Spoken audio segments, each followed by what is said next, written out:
$19,500 on his very first deal. How did my man Brenton from Denver, Colorado do it? Well, he's here to share his story. So you know what you need to do is stand by. Let's get it. Flip man, it's the flip man. You want some money in your hand? Flipping houses without credit or your cash. Get that bag. Hello guys, it's Ty, aka the Flip Man, and today we have my man Brenton out of Denver, Colorado. I think I've been to Colorado before with someone interviewing a few years back, but it's been a minute. He's here to share his story on how he made $19,500 with himself and a partner on their very first wholesale deal. So here to share this game. I'm going to learn. I'm sure you're going to learn. How's it going, Brenton? It's going good. I'm excited to be on. I appreciate the opportunity. I've been watching the YouTube channel for a couple of years now, so I appreciate it. Oh, wow. Okay. All right. That's what's up, man. That's what's up. So what I like to do is try to get a little backstory before we get into your deal and, you know, how you got to real estate or whatever. Mm-hmm. If you could just give us an idea of like, what's your day job or what do you do or and then let's lead up to the real estate part of it. Okay. So you would like my backstory, like from when I was younger and stuff like that, or just a little bit more recent, like, you know, what do you do basically? Are you an entrepreneur? What do you do for a living? You know, that type of stuff, you know, currently, you know, more or less a little bit before, like you said, you've been watching my videos for a couple of years or whatever. And I guess you put it down, picked it up, put it down. So maybe like before then, like even before you even discovered wholesaling or whatever. Okay. Yeah. So I've been really into like entrepreneurship for the past like 5-6 years. Really it started with like flipping clothes and stuff like that online. Oh, wow. Okay. And then I started like a YouTube channel, like / podcast called Mile High Minute, where I interview artists out here in Colorado and across the US as well. And then I got into real estate about 2.5 years ago initially.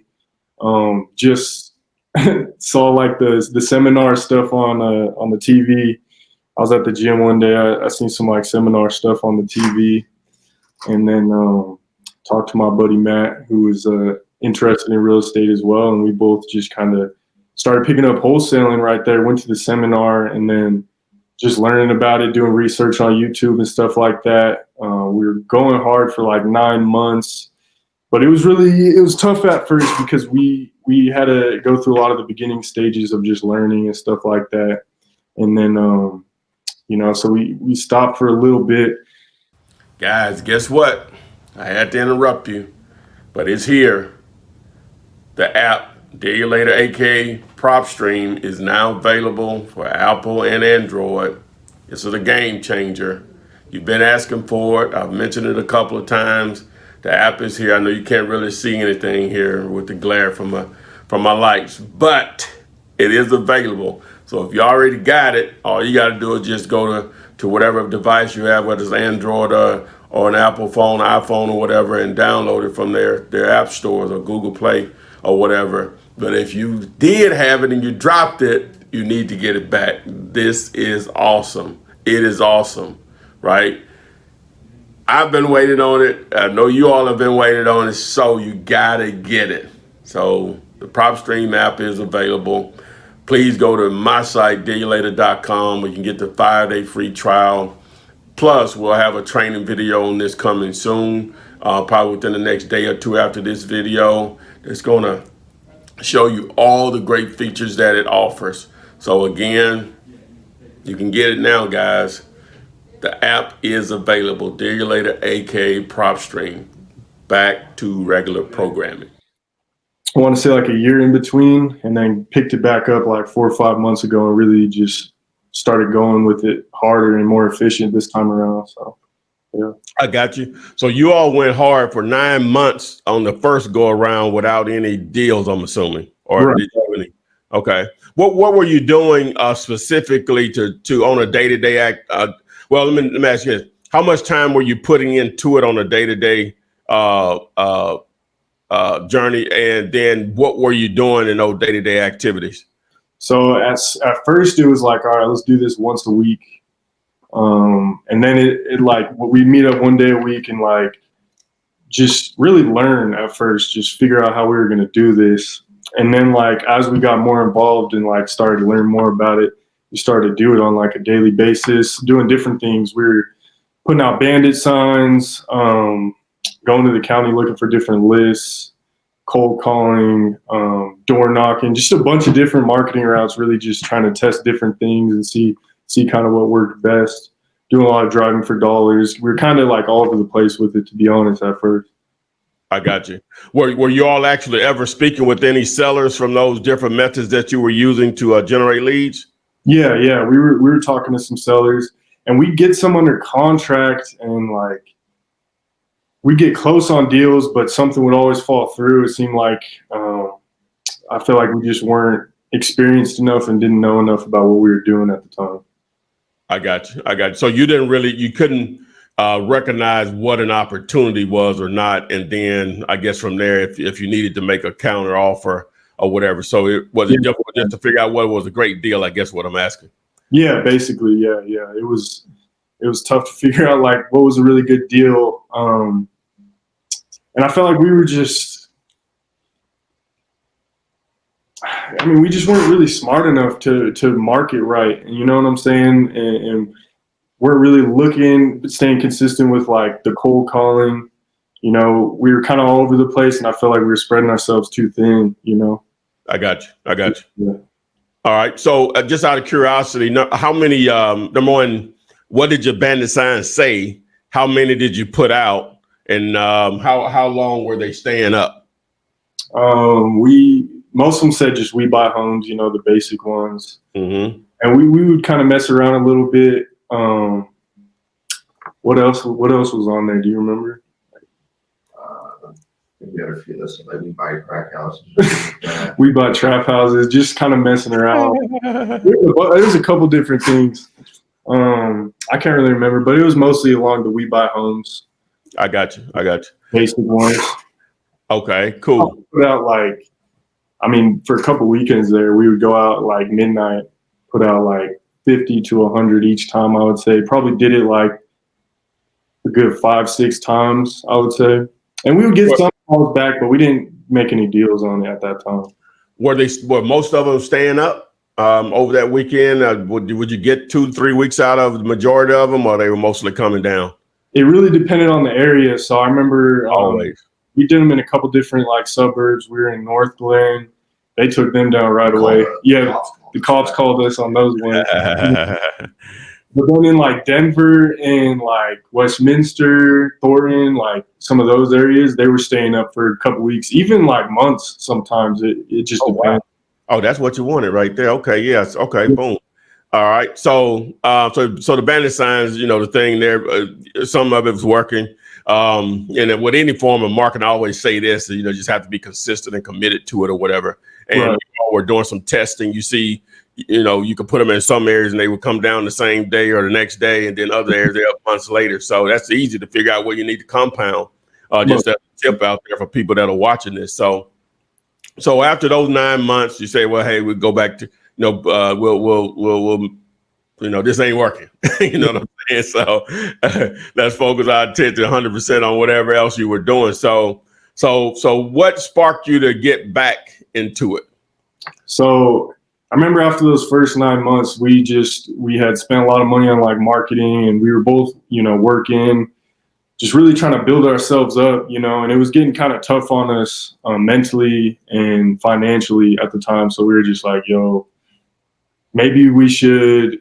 We always knew we were going to get back into real estate and really keep going with this, but we really we felt like maybe we should come back to it a little later when we're more prepared, get some capital under our belt, you know, whatever. So a year goes by, another wholesaler out here, Evan, contacts me, and he had started around the same time we did, but he was really making deals, real consistent, making a lot of money.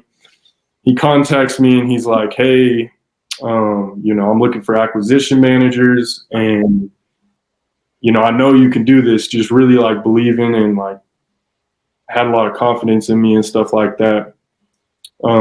Matt, on the other hand, went the realtor route. He got his realtor's license, and I became an acquisition manager. This was, I want to say, July, August, for his company, and that's when I started getting back into it.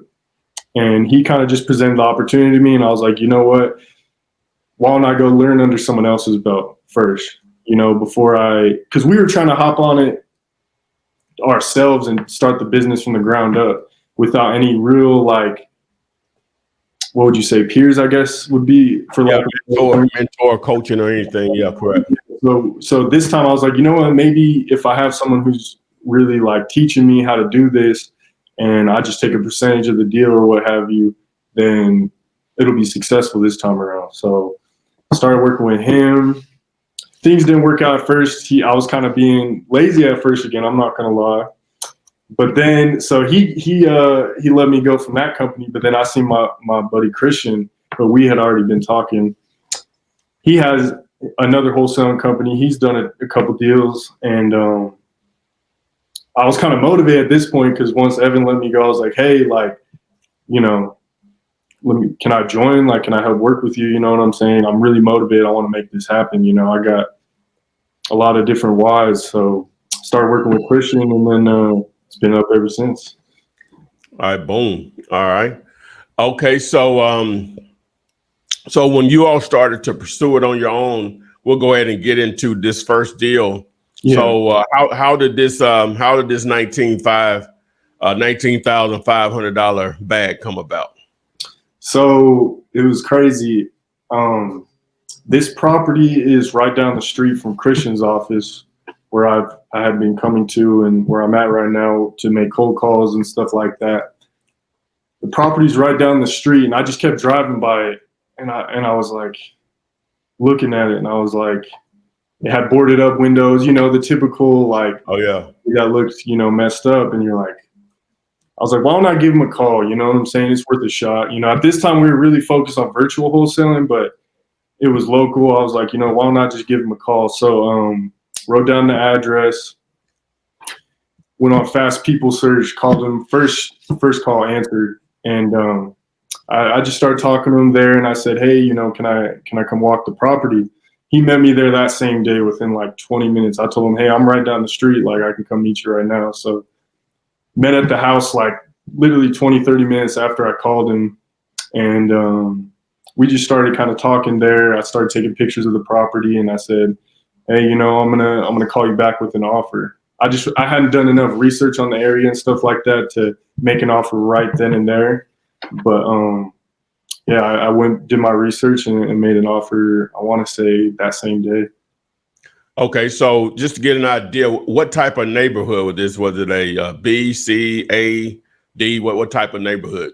It's Westminster. I would say it's a B neighborhood. I would say it's a pretty good area, pretty nice area. Okay.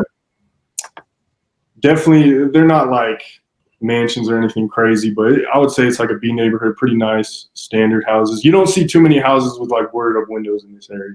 I got you. All right. So what was the ARV on it? It was like 370. 370. Okay. All right. What did you get it on the contract? Well, number one, did you make an offer or he gave you a price? Well, at first I asked how much he wanted. He said 183.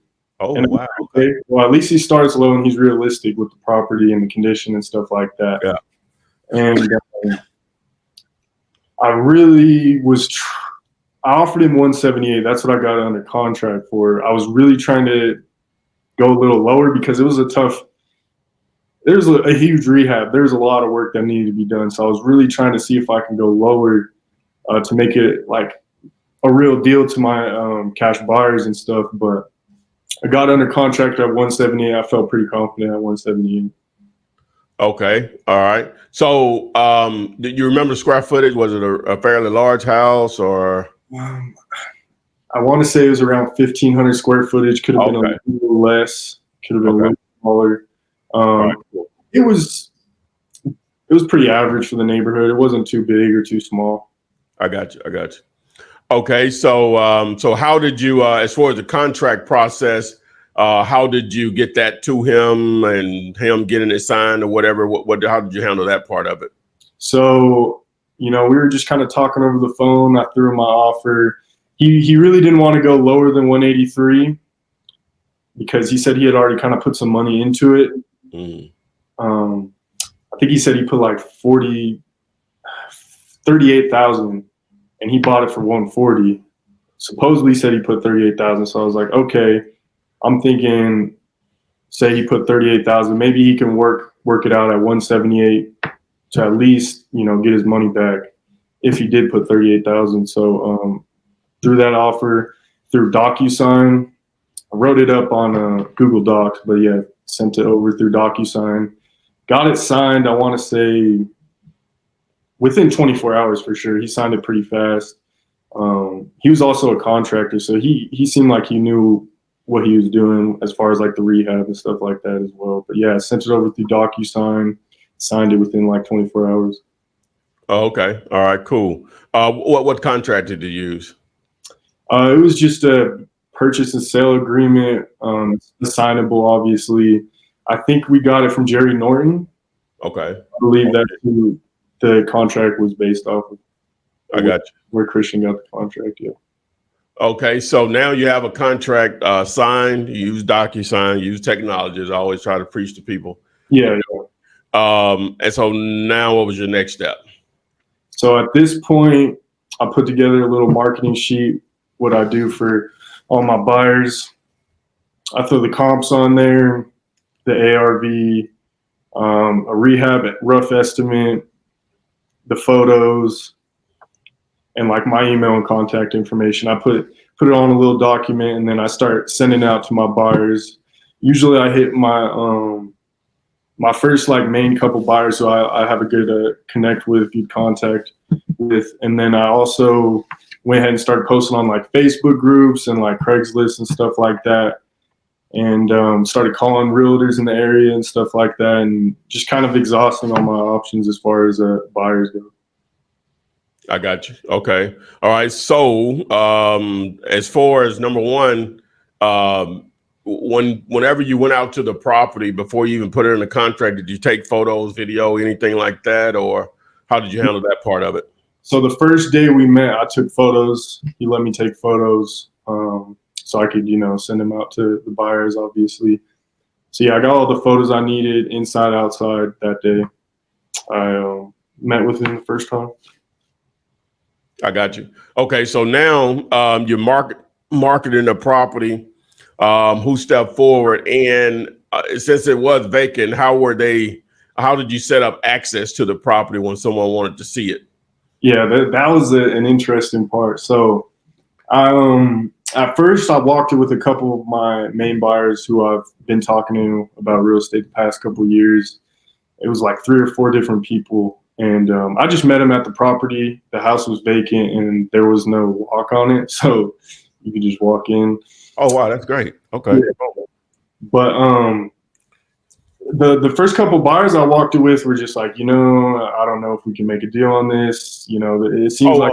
I forgot the most important part. What price were you marketing it at? At first I was asking 200. Okay. All right. So I was walking with some buyers and they were like, I don't know. I feel like the rehab is going to be too much. They were asking for like 160, 140, 150, around that range at first. So they had the deal, but obviously it was a little too much for them at that point. And then, I would just meet up with them at first. And then I remember a New Western agent, they're like investors / wholesalers. I'm not sure if you're familiar with New Western, but he contacted me and said, hey, look, I want to get this under contract for 200. I was actually marketing it for 198 now I think about it. And he wanted to get it under contract for 200. He said, let's move forward. I said, okay. At first I was kind of iffy about it because, people in Colorado know New Western people, they obviously make good deals because he helped me with this one, but there's not necessarily the best rep, to be 100% honest. All right. Yeah, so I was like, let me talk to a couple buyers for a couple days and exhaust my options, see what I can go there, and if not, I'll go with you at the 200. A couple days goes by, I'm not really getting any bites around that 200 mark, so I said, you know what? I was starting to get a little nervous at this point. I was like, I don't know if this is a deal, like kind of in my head. I was like, you know what? I work with New Western. They obviously have a huge buyers list. Let's see what happens. So yeah, I signed it to them at 200, and then he found a buyer within like 2 hours. Wow. Okay. Yeah, it was crazy. He like the same. I remember within like 2 hours. Yeah, he found a buyer, and I was kind of shocked. I wasn't ready for that. So I was like, okay. So what the final numbers were you had it on the contract for 170 or 178? 178. Okay. Yeah. 178. And what was what would that have been? So what did your buyer come back at? I guess do the math. They would have to come back at like a little under. It ended up being 197.5 at the end. Okay. He renegotiated. The end buyer wanted it a 5K decrease because the funny thing is there's like squatters that kept breaking into the house, and they like left the water going at one point. Mm-hmm. A little water got in the property, and he was kind of upset about that. So he wanted a 5K decrease. Me and the New Western agent split that 2,500 apiece, and I was fine with that. So so I ended up really assigning it for 197.5. I got you. Cool. All right. So boom. So they had found a buyer. I guess you did the paperwork with New Western. Yeah. And, I guess the buyer. How did y'all handle that part of it, since it basically was a JV? So at that point, it was a double close. So I signed it to New Western for 197. We walked it with the buyer. We were all there, and I'm not sure how much he ended up making on it, but all I know is we made 19. Oh, so New Western may have. I'm sure. Oh, so you just gave them your price, and whatever they made above it was what they made, which is not hard to find out. Yeah, because you can see the final numbers on it or whatever, especially if it's a double close. Oh, yeah. you have to just whenever it's record at the courthouse, you can see what they made. Which it doesn't matter, you got your money. So yeah, I mean, he said he was gonna sell it for 205, but I have a feeling he made a little more. But like I said, it's not a big deal. no. Pigs get fed, hogs get slaughtered. Exactly. Yeah, that's what's up, man. So boom. So how long did it take from the point that you got in the contract with the seller to the point you had a commitment from New Western? How long did that take? That was like 2 weeks. Okay, so that wasn't bad. That wasn't that bad. Okay. Closed in So from the point you got in the contract with New Western, and I mean they had the buyer in place. How long did it take to close? Oh, that was like a week and a half. That was fast. Okay. Yeah. So total a little over 3 weeks. Yeah, just about. All right. So they have everything signed, title checks out. So they set a closing date. They let you know. So how was that experience before leading up to the closing? I'm sure they could tell I was kind of a rookie because I kept calling the title company, like making sure they got all the information they needed, and I kept talking to the New Western agent about making sure the buyer was like 100%. Because I've worked with so many buyers who kind of would be really interested, then kind of fall through. So I was like, hey, like is he serious? He seemed serious. He said, yeah, he put down the earnest money and everything. So I was just kind of nervous, the whole time. Just really kept following up with the title company, the seller. His job was mostly to keep following up with the buyer, make sure everything was good on that end. And the seller went ahead and sent over all the information he needed to title, and that was that. I mean, I got you. It seemed like a long process, but it was really only like a week, and it was nerve-wracking because squatters kept breaking in and out, and we at the last couple of days we had to like nail the door closed. I tried to put a lockbox on it, but the lock wasn't working, so Yeah, it didn't even matter. The Okay. door closed at the end just to make sure, okay, no one's getting in here to mess this up, last minute. So, Boom. yeah. All right. So closing day. So everything's finalized. Did you say you were there at the close? Everybody was there. So did you just go in and sign everything with the seller? And So, then go ahead. sorry. Well, I actually didn't go to the closing date. They just sent over a wire to the business bank account, and the next day just picked up the cash. That was that. I mean, yeah, that was really it. I mean, I know Michael went to the closing, the seller, and pretty sure everyone else did, but we didn't have to. I got you. Yeah. All right, boom. So a 19.5 payday. So well, you already knew it worked because you had worked for other people that were doing it or whatever. But there's nothing like when you produce it from 100% of your efforts or whatever. So Yeah, most definitely. and you just found this deal just from driving for dollars. Yeah. Basically. Well, really, technically, you weren't even driving for dollars. You just kept noticing this property. Like, wait a minute now, what's the deal with this? And probably I don't know if the seller ever let you know this or whatever, but did he even mention how many people have asked him about the property or anything? That's the funny thing too is he said that a bunch of people had reached out to him about the property and like no one was able to make a deal on it. And wow. Even after I got it under contract, he was like he swore I wasn't going to close it.